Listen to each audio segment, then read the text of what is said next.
Accord,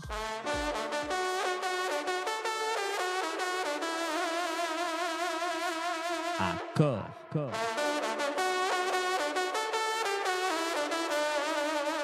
corps à corps. Et pour ce corps à corps, nous allons revenir donc sur l'Europe de la santé. Alors avec, 2 communiqués, on va dire 2, oui, 2 informations qui nous sont délivrées. Alors d'abord, la Commission européenne qui a publié un communiqué que vous pouvez retrouver, hein, j'ai retrouvé sur le site de la Commission européenne du 22 mai, qui s'intitule «Union européenne de la santé plus solide et mieux préparée pour l'avenir». Alors que nous annonce ce formidable communiqué? Eh bien, qu'ils sont Mmh. vraiment très heureux de la stratégie accomplie dans la politique de santé de l'Union européenne au cours des 4 dernières années, dans l'intérêt des citoyens de l'Union européenne et du monde entier, bien sûr. Alors, je reprends, la pandémie de Covid-19 a également montré ce qu'il était possible de faire grâce à la solidarité européenne, à la collaboration, à l'adoption de mesures décisives. La stratégie européenne en matière de vaccins a permis à tous les citoyens de l'Union européenne d'avoir accès en même temps et dans les mêmes conditions à des vaccins vitaux contre la Covid. Grâce au certificat Covid numérique de l'Union européenne, les économies et les sociétés ont pu rouvrir dans des conditions sûres. Et le programme sûr, qui porte donc ce nom-là, a aidé plus de 31 millions de travailleurs à surmonter les conséquences économiques. L'Union européenne a fourni près de 54 milliards d'euros d'aide d'urgence aux pays partenaires. Et donc, alors voilà ce qu'on nous dit. L'Union européenne, parce que là c'était du cocorico, et ensuite, voilà, l'Union européenne de la santé a donc vu le jour en pleine pandémie. Voilà, elle existe, l'Union européenne de la santé, sachant que je vous rappelle que ça ne fait pas partie des compétences de l'Union européenne, hein, et c'est imposé, oui, ça c'est sûr, et c'est imposé, comme une nécessité pour préserver la résilience de l'Union européenne et contribuer au bien-être sociétal, à Mmh. l'autonomie stratégique et à la stabilité géopolitique de l'Union européenne. Elle s'est construite à partir de l'expérience de la Covid-19 et elle compte répondre aux appels clairs des citoyens. Blablabla. La vision de l'Union de la santé est de faire en sorte que les États membres soient mieux préparés à réagir ensemble aux futures crises sanitaires, tout en favorisant des politiques de santé modernes et innovantes pour tous les citoyens de l'Union européenne. Ce sera soutenu par un financement substantiel au titre de programme l'UE pour la santé.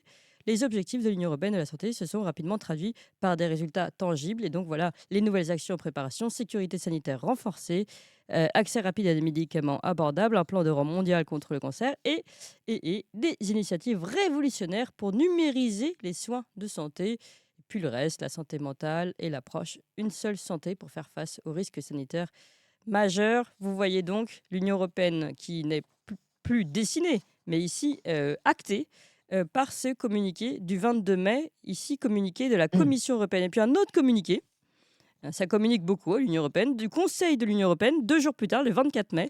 Cette fois-ci, le Conseil européen a adopté une mise à jour du Code des frontières de Schengen, qui sera publiée. Et alors là, dans lequel on nous annonce que, en cas d'urgence de santé publique à grande échelle, les nouvelles règles donnent la possibilité de mettre en place des restrictions temporaires harmonisées au voyage à la frontière extérieure de l'Union européenne. Entendez, en cas de nouvelle pandémie, on fermera les frontières. Pendant la pandémie de Covid-19, l'Union européenne n'a pu formuler que des recommandations non contraignantes, donc ce qu'ils ont l'air de regretter, en ce qui concerne les restrictions de voyage aux États membres. En plus des restrictions de voyage, le Conseil peut également imposer des tests, des mesures de quarantaine et d'auto-isolement et d'autres mesures liées à la santé aux citoyens non européens qui entrent dans l'Union européenne. Voilà ce qui est en train de se dessiner, donc, mais clairement cette fois-ci, et d'être officialisé entre le 22 mai et le 24 mai, des communiqués de l'Union européenne, que ce soit la Commission ou le Mmh. Conseil de l'Europe. Alors, pour parler de tout ça, eh bien, je suis très heureuse de retrouver Valérie Bugot. Bonjour Valérie Bugot, Bonjour Clémence, et merci merci beaucoup d'être de avec nous. Et puis tout à l'heure, nous rejoindra Guilain Benessa. Valérie Bigot, je le rappelle, vous êtes docteur en droit de l'Université Paris 1 Panthéon-Sorbonne et chercheuse indépendante, auteure de La véritable alternative au Great Reset, un livre aux éditions Sigest, pour lequel nous vous avions reçu. Valérie Bigot, on le dit depuis si longtemps, mais là, c'est tout à fait acté et communiqué officiellement. Donc, cette Union européenne, cette Europe de la santé, pardon, je vais y arriver. J'ai du mal à le sortir, celui-là, est annoncé par 2 fois ici entre le 22 mai et le 24 mai. oui, mais bon, malheureusement, ils ne font qu'annoncer, des projets qu'ils ont actés de longue date, hein. Ils nous en font part enfin, pour ce qui concerne la santé, mais j'ai envie de vous dire Clémence, qu'après les élections européennes, la suite va suivre. C'est-à-dire que ça ne sera pas seulement l'Union européenne de la santé, ça va être la Fédération européenne et ça sera en particulier l'Europe de la guerre. Il faut quand même le préciser, que tout ça n'est qu'un avant-goût des projets finaux. D'ailleurs, je précise au passage que ça a été effectivement, je l'annonce depuis longtemps, puisque je connais leur méthode des petits pas, donc je sais décrypter les annonces, comment dirais-je, pas de velours qu'ils font de longue date. Donc pour moi, l'Europe fédérale unionesque qui était déjà actée. D'ailleurs, elle était actée au moment même où l'Union est née. Oui, oui. Enfin, je Ah, dirais que c'est un projet qui a initialement été fédéral. tout à fait. Donc, je l'annonce depuis longtemps, mais Thierry Messant a fait une interview récemment dans laquelle il explique que le programme, enfin les textes sont préparés, sont prêts. Mmh. Alors, Ça, c'est oui, Alors, l'Europe de la je santé, reviens à la santé. évidemment, on en est avec l'Europe de la santé comme on en a été en France avec lorsque Macron a mis de côté les institutions pour gouverner la France par un conseil de défense sanitaire qui n'a aucun rapport avec aucune institution connue. Donc là, c'est pareil. Vous savez, ils écrivent des traités à leur mesure, mais quand les traités les gênent, ils sont les premiers à les violer abondamment. Ça, on en a de multiples exemples depuis l'avènement de Maastricht, de Lisbonne, etc. Donc, si vous voulez, Lisbonne a accéléré les choses de ce point de vue-là. Oui, Mais donc, on n'est pas surpris. Je dirais que la méthodologie confirme en tout point ce qu'ils ont toujours fait depuis toujours. Voilà, oui. c'est une Mais chose. Maintenant, il où est en clair. sommes-nous aujourd'hui exactement? On en est, on a commencé l'entrée en œuvre, la mise en œuvre de l'Union européenne fédérale. Mmh. Maintenant, ça veut dire qu'ils ont des moyens d'action, en particulier des moyens coercitifs qu'ils ont mis en œuvre sans que nous le sachions, mais qui sont liés à l'Eurogène-Fort, aux milices, parce que je n'appelle pas ça des forces officielles. Enfin, pour l'instant, elles ne sont pas encore officielles, elles sont officieuses, mais elles vont devenir officielles, mais ce sont des milices qui sont à la manœuvre en Union européenne. Donc, lorsqu'ils vont boucler les frontières, comme vous l'avez annoncé, eh bien, ça ne sera pas nécessairement des forces loyalistes qui seront Mais à attendez, l'œuvre. vous parlez de qui quand vous dites des milices? Je parle des... Alors, oui, pardon. Vous savez que quand on... Bon, déjà, les frontières ne sont plus les frontières nationales, c'est ce qu'ils annoncent. Deuxièmement, pour agir sur un territoire, il faut encore que les forces de l'ordre participent à ces injonctions.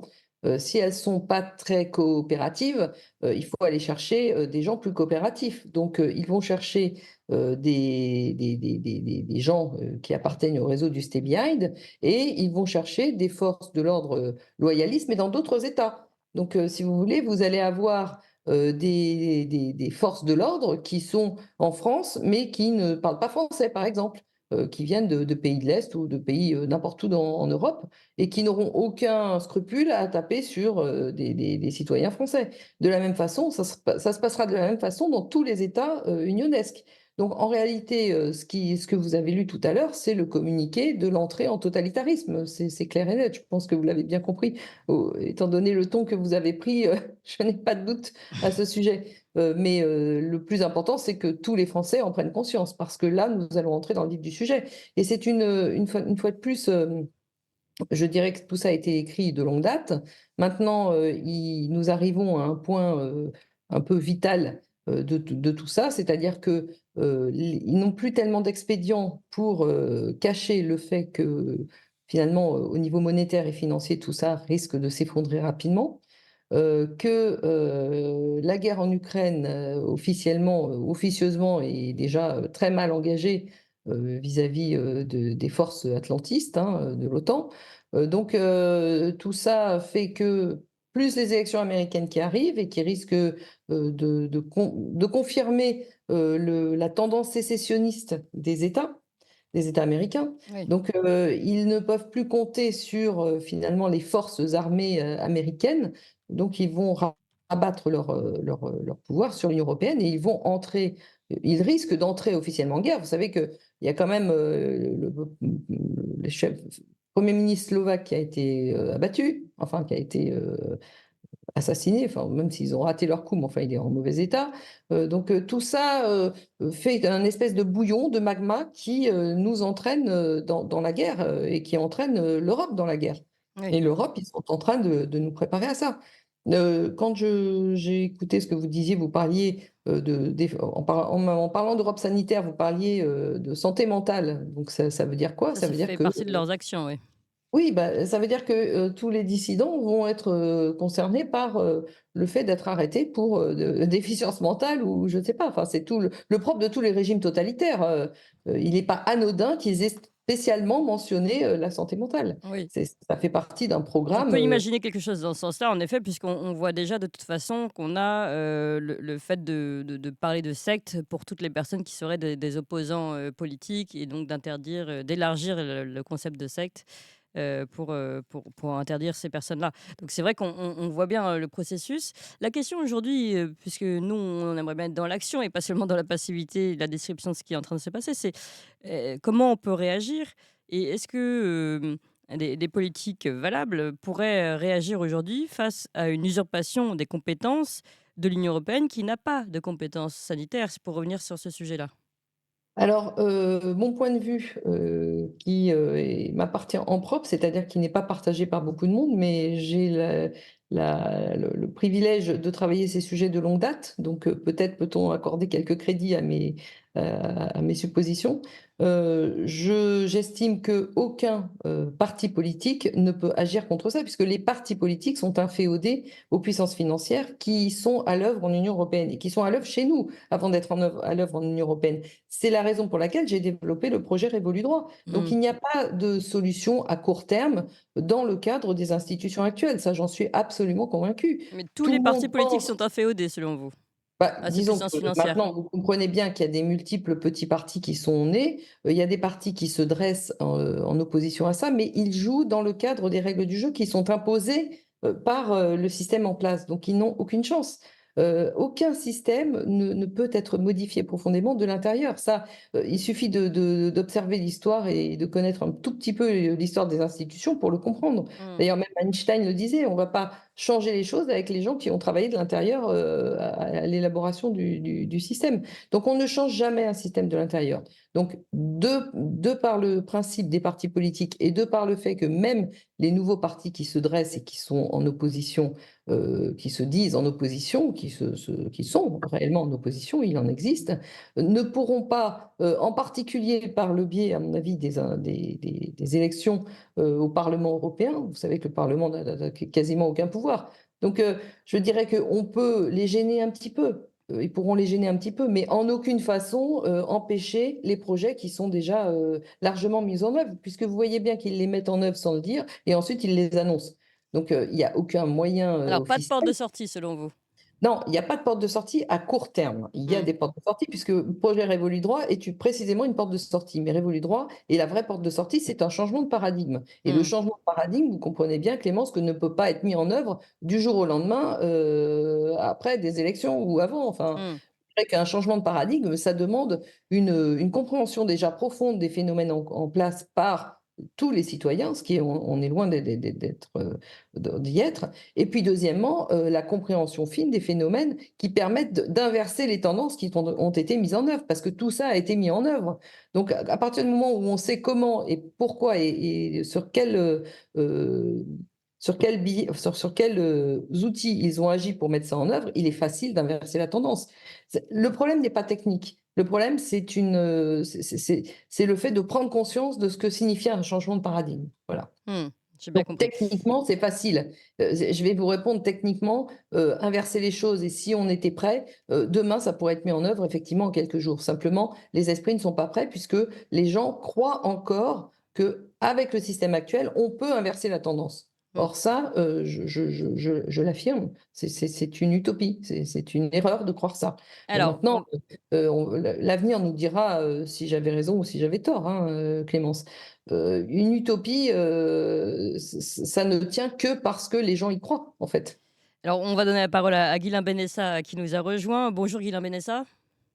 Bonjour Clémence Oudiakova, bonjour. Merci beaucoup d'être avec nous. Vous avez entendu les propos de Valérie Bugeaud. Je rappelle seulement à nos auditeurs, hein, vous êtes avocat, docteur en droit, enseignant à l'Université de Strasbourg, auteur de nombreux ouvrages sur le référendum impossible, comment faire taire le peuple, aux éditions L'Artilleur, ou encore On marche sur la tête, la France, l'Union européenne et les mensonges, et coécrit avec Guillaume Bigot et toujours aux éditions L'Artilleur.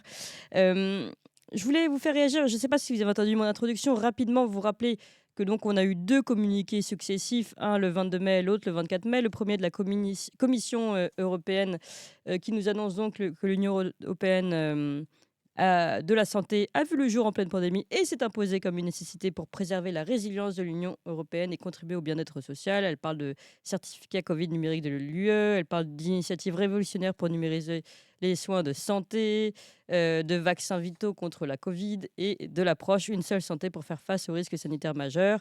Donc l'idée, c'est de dire, ben voilà, on a acté la naissance et l'existence et la nécessité de l'Union européenne de la santé, même si celle-ci ne fait pas partie, encore une fois, des prérogatives de l'Union européenne. Et puis le 24 mai, c'est le Conseil de l'Union européenne, là, qui fait une mise à jour, qui adopte une mise à jour du code des frontières de Schengen. Donc jusqu'à-là, bon, ça a l'air anodin. Sauf qu'on y apprend que dans cette mise à jour, on a une mise à jour qui récupère d'une Union européenne qui récupère des nouveaux pouvoirs contraignants en cas de nouvelle pandémie sanitaire. Donc là, on voit bien avec des possibilités de fermer les frontières ou d'imposer des tests, une quarantaine ou un auto-isolement et d'autres mesures liées à la santé aux citoyens non européens entrant dans l'Union européenne. On voit donc un peu ce qui se dessine dans cette Europe de la santé qui ne fait toujours pas partie de nos prérogatives, de leurs prérogatives. Et donc on s'interrogeait sur les manières de réagir. Vous avez entendu Valérie Bigot qui disait a priori ça ne viendra pas des partis qui sont inféodés à un système financier qui est lui-même intéressé dans ce mouvement fédéraliste. Alors comment vous voyez les choses? Alors, Valérie Bugeaud vient de dire, et à mon avis, fort justement, que il s'est interrogé plutôt d'ailleurs fort justement sur est-ce que l'avenir lui donnera raison. J'ai envie de lui dire, le passé lui donne tellement raison que l'avenir lui donnera également raison. C'est-à-dire que les 60 ans passés sont la démonstration, ce qui vient d'être dit, c'est que l'Europe nous a alors, j'utilise le terme, vous savez, dans mon dernier bouquin, à dessein, on me l'a un peu reproché. L'Europe, c'est une histoire d'un viol. C'est-à-dire que l'Europe, c'est l'histoire d'un viol, ni plus ni moins. C'est-à-dire qu'en fait, vous savez, en cette époque et dans cette période où on parle beaucoup de MeToo et où le consentement est au cœur des discussions, même au Festival de Cannes, où vous savez, c'est la dernière mode, et non pas que je sois contre le consentement, d'accord? Ce serait je veux dire, loin de moi l'idée de défendre ça, mais l'Europe a soigneusement conçu un arsenal juridique qui est fondé sur l'absence de consentement. C'est-à-dire, on se fout radicalement du consentement des peuples. La démocratie, c'est terminé. Ça pourrait être ça le sous-titre d'un bouquin. Vous savez, un autre livre sur l'Europe, c'est La démocratie, c'est terminé. C'est l'histoire de l'Union européenne. Donc, déjà, est-ce que je suis étonné à ce qu'en 2024, on conçoive une accélération de l'Europe de la santé? J'ai envie de vous dire, c'est presque logique, puisque les règles du jeu de l'Europe, c'est de subtiliser les compétences des États membres, c'est-à-dire le pouvoir des citoyens, hein, rappelons-le, parce que vous savez, compétences d'États membres, ça fait toujours un peu joli. Vous voyez, ça fait ornemental. On se dit, c'est pas très grave, ça concerne les politiques. Mais non, ça veut dire que, globalement, les Français se voient subtiliser leur faculté de voter pour des représentants qui décident au nom et pour le compte des citoyens. Ça s'appelle la démocratie quand même. Vous mandatez quelqu'un qui bosse pour vous. Je veux dire, c'est simple. Donc ça veut dire, première chose, on fait tout pour éliminer la substantifique moelle de la démocratie, puisqu'on dit le démos c'est terminé, les compétences des citoyens c'est terminé, etc. Donc en 2024, que l'Europe de la santé accélère après le Covid, c'est parfaitement logique, puisque l'Europe, Ursula von der Leyen notamment, avec son histoire vous savez, de négociation de Pfizer, mais pas que, Ursula von der Leyen a trouvé un moment formidable qui s'appelait la crise pandémique, un moment formidable durant lequel elle a négocié, a priori, en tout cas il semble qu'elle a négocié des contrats à hauteur de, vous me corrigez Clémence, mais je crois 36 milliards d'euros par SMS avec le patron de Pfizer, oui, au moment même où l'Europe s'est arrogé le droit de gérer une pandémie qu'elle n'a pas le droit de gérer, puisque la santé est une compétence d'attribution et non pas une compétence par nature. Ce qui veut dire que l'Europe a piqué la compétence des États membres au moment où l'option se posait à elle, puisqu'on était en pleine crise et que, en gros, les Français, les peuples étaient à la maison devant leur télé. Oui. Et le problème que j'y vois, et pour vous répondre clairement sur la question des partis, déjà, le Parlement européen, et Valérie Bugeaud a raison, ne sert strictement à rien, puisque l'Europe n'est pas un État de droit. C'est-à-dire que l'Europe ne pratique pas de séparation des pouvoirs. Le Parlement, en gros, est est une tour de Babel, je veux dire, où chacun parle en langue anglaise et on essaye de trouver des espèces d'arrangements entre partis qui ne se connaissent pas. D'accord, il y aurait beaucoup à dire sur le Parlement. Et en fait, la Commission peut tout. Ce qui veut dire que Sur le l'Europe est un fonctionnement des modèle. groupes européens qui cassent un peu les lignes et finalement qui n'a peut-être que tendance, mais ça c'est peut-être encore un autre sujet, Oui. qui a tendance à adoucir les revendications de chaque peuple et de chaque parti au niveau national. Et elle est, comment dire, elle est mainstreamisée, elle est centralisée, elle les rendre plus potables pour l'Union européenne une fois qu'ils sont avalés dans les gros groupes europééens. Bon, ça c'est encore un autre sujet. Mais... Non, alors je ne veux pas empiéter sur Valérie Bugeaud, qui peut aussi.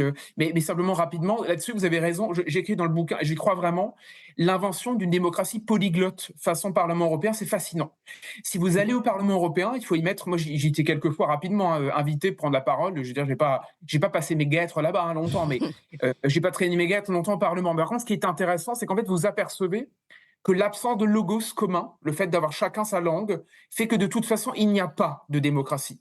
Puisque vous mettez regardez, il y a 2 jours, le RN a été obligé de couper les ponts avec les néo-nazis de l'AfD Oui. allemand, Oui. ce qui veut dire qu'ils ont été mis Jordan Bardella était très mal à l'aise à la télévision à devoir parler de ça, parce qu'en fait, vous mettez un Allemand, un Anglais, un Français, enfin il n'y a plus d'Anglais, mais un Allemand, un Français, un Italien, un Portugais, un Espagnol, vous mettez tout ça dans un shaker, vous secouez, vous avez une démocratie européenne. Or, chaque fois que ces gens réfléchissent, ils sont obligés d'abord de penser en français vis-à-vis de leurs électeurs anciens, c'est-à-dire les Français qui ont voté par exemple, aux élections européennes, et après trouver un terrain d'entente avec des partis qui ne pensent absolument pas la même chose et qui font semblant de travailler ensemble en trouvant des espèces de compromis totalement bidons et fallacieux.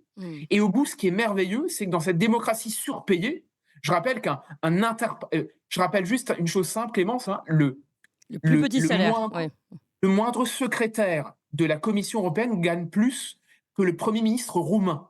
Ce qui veut dire que c'est des fromages formidables qui sont mangés en toute quiétude par des gens qui gagnent beaucoup trop d'argent en travaillant très peu. Comment veut-on fonder une démocratie par principe même sur des gens qui ne parlent même pas la même langue? Je ne parle même pas de droit, je parle juste de parler la même langue dans la vie quotidienne et qui parlent donc anglais, c'est-à-dire le modèle des affaires internationaux, c'est-à-dire le modèle américain, qui de nouveau a trouvé le meilleur des refuges dans une caisse enregistreuse des intérêts américains qui s'appelle l'Union européenne. Et après on appelle ça une démocratie, c'est merveilleux, c'est orwellien, c'est absurde, et pourtant ça fait 60 ans que ce subterfuge est adoré par les élites avec une espèce, vous savez, de gourmandise un peu béate. Oui, alors, ça c'est fait. Guylaine Benessa, pour répondre à ma question enfin plutôt à la question que je posais à Valérie Bugeaud sur comment peut-on réagir nous aujourd'hui. Valérie Bugeaud disait, et après je vous redonne la parole Valérie Bugeaud, mais je voudrais que Guylaine Benessa réagisse, disait finalement ce ne sera pas avec le vote qu'on va pouvoir changer les choses. Comment vous voyez les choses? Est-ce que vote, pas vote, ou comment on fait pour bouger là aujourd'hui si on n'est pas très content de ce qui se passe?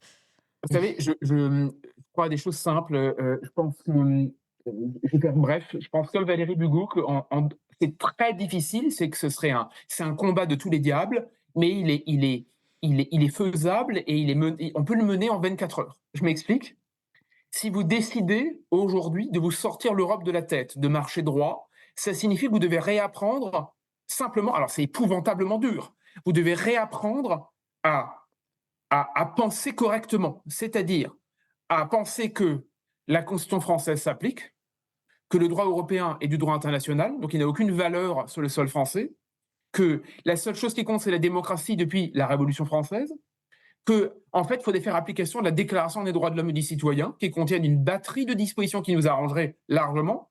En gros, vous pratiquez une démocratie qui fonctionne sur ces 2 jambes, c'est-à-dire vous dites du jour au lendemain, moi, président de la République, je me permets vous savez, une anaphore à la façon François Hollande, moi, président de la République, là, vous vous rappelez la longue tirade, moi, président de la République, je décide aujourd'hui d'appliquer le droit français en lieu et place du droit européen. Pourquoi? Parce que c'est les intérêts des Français qui m'ont élu. Moi, je pense que c'est faisable sur un plan à la fois psychologique, philosophique et juridique. Par contre, ça veut dire que vous deviendrez immédiatement l'ennemi politique numéro 1, l'ennemi numéro 1 à la limite du monde occidental, à peu de choses près. Mais vous savez, de temps en temps, si vous n'avez pas un gramme de courage et une volonté de changer les choses, à la limite, ne faites rien, mais surtout pas de la politique.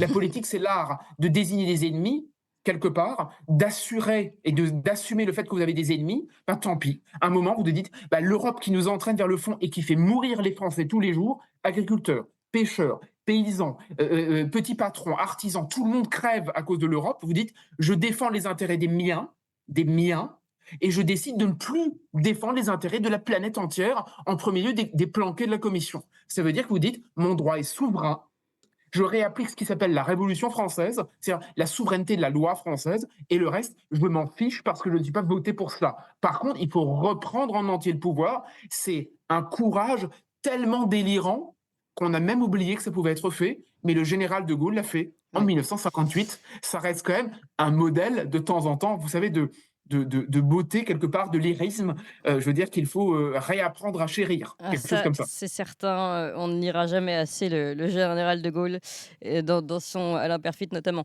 Oui. Une question, Valérie Bigot, je me tourne vers vous. Vous ne faites pas confiance aux partis politiques. On en a eu quand même justement, là on parle du général de Gaulle, d'accord. Marie-France Garot qui nous a quittés, s'est vraiment battue jusqu'au bout et s'est présentée aux élections, présidentielles d'ailleurs également, en plus des élections européennes. Alors élections européennes, elle a été élue, et avec, Philippe de Villiers qui lui aussi s'est battu pour ce sujet, pour la souveraineté française. Et 2% présidentiel. C'est une question finalement, on a l'impression que parfois, ces sujets fondamentaux ne sont peut-être pas compris, ou alors c'est l'effet médiatique, je ne sais pas, par les Français, ils ne sont pas capables de voir qu'ils ont en face de quelqu'un, Marie-France Garot, qui s'est présentée, qui avait, je pense, réellement une honnêteté, un combat, qui ne se disait pas gaulliste parce qu'elle n'osait pas se dire gaulliste, mais je pense qu'elle était bien plus gaulliste que tous les autres. Euh, Est-ce que c'est pas aussi un problème des Français qui ne savent pas, ouvrir les yeux et bien voter, Valérie Bugot? Ben, Clémence, le sujet, c'est un sujet à tiroir. Si on veut aller au fond des raisons, enfin, du système de causal, des liens de causalité qui ont amené la question que vous posez, il faut remonter beaucoup plus loin. Vous savez que on ne peut pas parler de démocratie. Déjà, moi, je soutiens que le parlementarisme, ça a été la mise en œuvre institutionnelle de la corruption. Donc ça, c'est une première chose qui est un empêchement dirimant à retrouver une démocratie. Deuxièmement, je voulais souligner que le droit français avait été largement subverti. Troisièmement, je voulais souligner le succès que vous mentionnez des tentatives dans le système pour retrouver une souveraineté. Donc, vous comprenez bien que là, il y a un sujet. Mais Ou ce dont l'insuccès, nous ne oui. parlons jamais et qui est quand même au cœur du sujet, c'est l'infiltration des services et des services au service, si je puis dire, de la finance mafieuse, Mmh.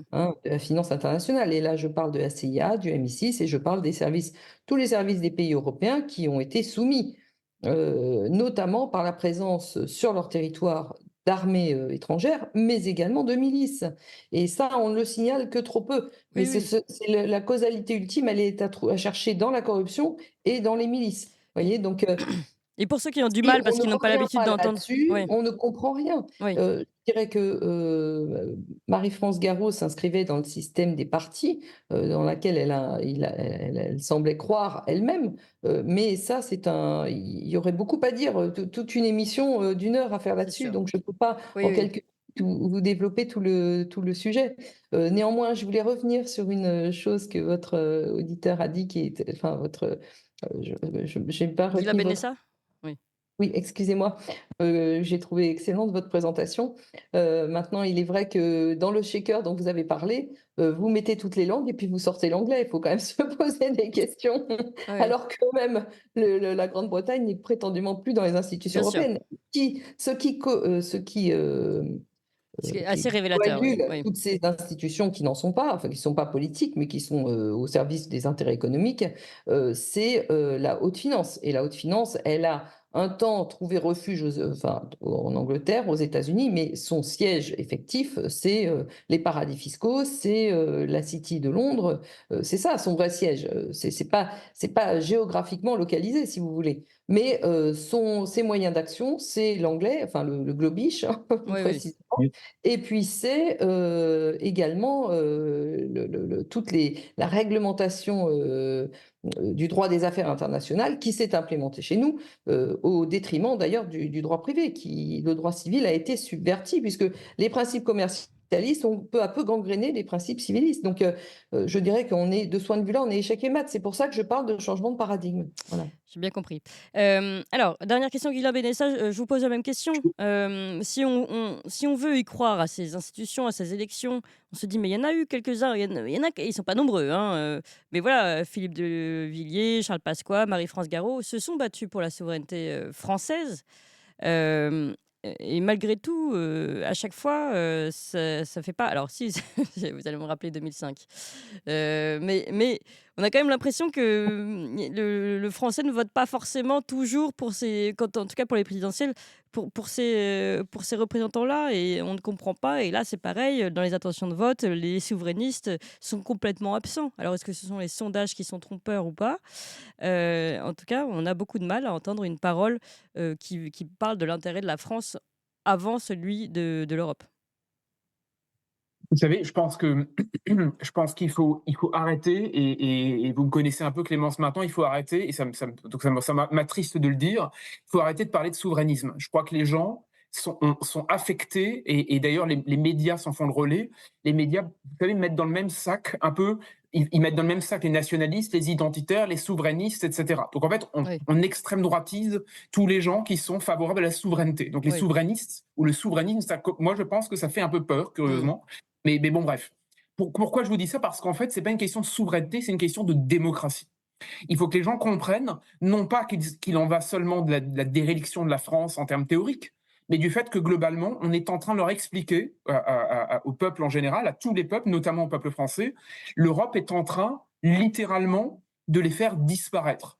C'est la grande disparition. C'est-à-dire que, comme Netflix nous abreuve comment dire, de programmes, de contenus, comme on dit aujourd'hui, qui occupent les esprits, comme la publicité est en train de nous matraquer pour nous rendre des imbéciles un peu plus profondément tous les jours, et comme finalement, il y a une espèce de somnolence historique qui est en train de s'organiser, nous ne nous rendons plus compte que l'élection n'a plus aucun intérêt, plus aucun. Donc il faut non pas pour moi le placer uniquement sur le prisme de la souveraineté, mais de la disparition programmée, voulue et achevée de la démocratie, c'est-à-dire de la possibilité pour des citoyens de décider des affaires de la cité, de décider de leur sort, de décider de leur destin. Alors vous me dites, et je comprends, dans les partis, on les entend très peu. Alors, c'est pas faux que les partis qui jouent, les grands partis, qui jouent la carte européenne, quelque part sont inféodés aux règles dont ils prétendent vouloir sortir. C'est le paradoxe énorme, c'est le RN d'aujourd'hui. C'est-à-dire, on fait la communication pour taper sur l'Europe, mais en même temps, on va jouer les jeux européens avec une espèce de côté bon élève. D'ailleurs, c'est pour moi la grande leçon du débat entre Jordan Bardella et Gabriel Attal, c'est que l'opposant dédiabolisé est devenu un techno gentil garçon. Donc c'est un vrai problème. Oui. Mais pour répondre, Marie-France Garot est décédée il y a quelques jours. J'ai écouté le lendemain avec, je vous avoue, une vraie émotion. C'était Oui. je vous fais une confidence, Clémence. Mes 3 hommes politiques préférés depuis que je suis gosse, c'était Philippe Séguin parce qu'il a, Ah oui. il a marqué mon adolescence, Marie-France Garot parce qu'elle était, on va dire, en métapolitique certainement ce que je préférais intimement, et le général de Gaulle parce que moi qui ne me pensais absolument pas gaulliste et qui n'ose pas le dire, avec le temps, on ne peut pas dépasser le général de Gaulle. C'est absolument fou. Pourquoi je dis ça? Parce que Marie-France Garot, il y a 15 ans, face à un journaliste de France Info, vous retrouvez la vidéo facilement, dit la chose suivante: l'État n'existe plus. Oui. En 2010. Tout à fait. Elle dit il n'y a plus d'État. Et elle Bien dit la sûr. chose suivante: il n'y a plus d'institutions. Ça veut dire qu'elle avait déjà acté la mort des institutions supposées représenter la démocratie française. Ça veut dire qu'avec ça, la seule porte de sortie, c'est de dire je me fous des règles du jeu qu'on m'impose, j'opte pour mes propres règles du jeu parce qu'il y a un État de légitime défense pour le peuple français. Tant qu'on n'est pas rentré dans cette logique, de toute façon, on va jouer avec des règles du jeu qui sont faites pour qu'on ne puisse absolument rien faire. Et à mon avis, c'est la règle du jeu qui font que des souverainistes qui ne sont pas des imbéciles, mais comme François Asselineau ou Florian Philippot sont cornérisés, sont marginalisés, parce qu'à mon avis, ils jouent notamment le Frexit, qui est de jouer les règles du jeu imposées par l'Europe pour sortir, ce qui a tellement mauvaise presse que ça vous cornérise dans un couloir à 1,5% aux élections. Il ne faut pas demander, il ne faut pas jouer le jeu qu'on nous demande de jouer, il faut réimposer les règles du jeu qui sont les nôtres, sinon c'est l'ensevelissement et la disparition. Donc, Oui. à vous entendre tous les deux, et pour conclure, un mot à chacun, Valérie Bugeaud, Guilain Benessa, il faut sortir des règles du jeu actuelles qui, de toute façon, empêchent finalement de sauver et de défendre la France et ses intérêts. Valérie Bugeaud, vous allez nous dire vraiment en un mot, justement votre proposition pour pouvoir sortir de ces règles du jeu, et Guilain Benessa, les vôtres. Je vous écoute, Valérie Bugeaud. Ma proposition pour sortir des règles du jeu, c'est mon dernier livre, c'est la véritable alternative au Great Reset, c'est-à-dire récupérer des institutions franco-françaises et bouter dehors toutes les institutions étrangères qui nous ont été imposées par la haute finance britannique, à savoir le parlementarisme dit représentatif, la Banque centrale et Les également partis. les partis politiques, bien entendu, qui sont une émanation des clubs britanniques. Mmh. Voilà. Guilain Benessa? C'est très simple, j'avoue, enfin, c'est très simple et très délicat, hein. C'est que, c'est de dire: «Toutes les dispositions européennes qui sont contraires aux intérêts des Français, je ne les applique plus». Ça veut dire, c'est en gros une sorte de Frexit immédiat. Non Mmh. pas un Frexit en négociant, mais en disant: «Attendez, mon droit est souverain, mon droit est supérieur. Si ça va à l'encontre de mes intérêts parce que l'objectif, c'est quand même de défendre les siens, de protéger les siens, ce que l'Europe a oublié elle protège tout le monde sauf les siens, je n'applique plus». C'est-à-dire, je reviens à une conception démocratique du droit, à la Révolution française, au gaullisme d'époque, en gros à ce qui fait, Oui, mais théoriquement, la défense de la nation. qui le dit, Guilain Benessa? Le président de la République? Ah oui, alors là, Là, on a évidemment, un le petit problème, souci qu'il faut trouver le président non, de la République. je pense pas parce que, vous savez, au bout d'un moment, Clémence, malheureusement, je crois malheureusement qu'il faut l'incarnation entre une histoire et un charisme. Si on n'a pas quelqu'un au pouvoir pour le faire, je ne crois pas à la révolution par le bas parce que malheureusement, tout est fait pour ne pas permettre de l'avoir. Donc je pense quand même qu'il faut un moment que quelqu'un se lève. Et je suis certain, Clément, je suis peut-être d'une naïveté confondante, mais qu'à un moment, l'histoire fait émerger quelqu'un. Ce sera peut-être pas demain, mais je pense qu'une personne est déjà là, mais qu'elle ne sera pas dans le jeu institué des partis. Vous savez, je vous l'avais déjà dit, Mmh. promis, j'essaierai de bref. En novembre 1957, 1,5% des Français voulaient le retour du général de Gaulle. 1,5%. Ouais. En novembre 1957.